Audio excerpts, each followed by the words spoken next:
مرج البحرين يلتقيان بينهما برزخ لا يبغيان. اعوذ باللہ من الشیطان اللعین الرجیم. بسم اللہ الرحمن الرحیم. رب یسر ولا تعسر وتمم بالخیر. معزز ناظرین و سامعین، السلام علیکم ورحمۃ اللہ وبرکاتہ. معزز ناظرین، آج ہم آپ کو نبی اعظم صلی اللہ علیہ وآلہ وسلم کی حدیث مبارکہ کی روح سے بتانے جا رہے ہیں کہ بلیک جوتے یعنی سیاہ جوتے جو ہیں ان کے نقصانات کیا ہیں. نبی اعظم صلی اللہ علیہ وآلہ وسلم فرماتے ہیں کہ سیاہ جوتے کے 3 وصف ہیں.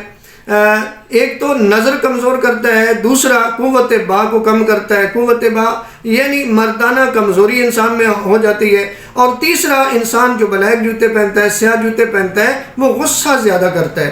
اور حدیث میں ایک اور جملہ بھی موجود ہے، نبی اعظم فرماتے ہیں اس کے علاوہ سیاہ جوتا جو ہے یہ متکبروں کا لباس ہے. یعنی نبی اعظم کی حدیث آپ تک پہنچانے کی سعادت حاصل کی ہے کہ سیاہ جوتے کے یہ نقصانات ہیں. اس سے مراد یہ ہرگز نہیں ہے کہ سیاہ جوتا پہننا کوئی حرام ہے یا کوئی فعل حرام ہو گیا.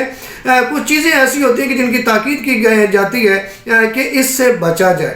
یعنی اگر ہم اس سے بچیں گے تو ظاہر سی بات ہے ہماری نظر جو ہے وہ کمزور نہیں ہوگی، ہم زیادہ غصہ نہیں کریں گے، قوت با جو ہے وہ کم نہیں ہوگی. ہمیں کوشش کرنی چاہیے کہ ہم ائمہ اہل بیت اور نبی اعظم صلی اللہ علیہ وسلم کے فرامین پہ عمل کریں. والسلام علیکم ورحمۃ اللہ وبرکاتہ.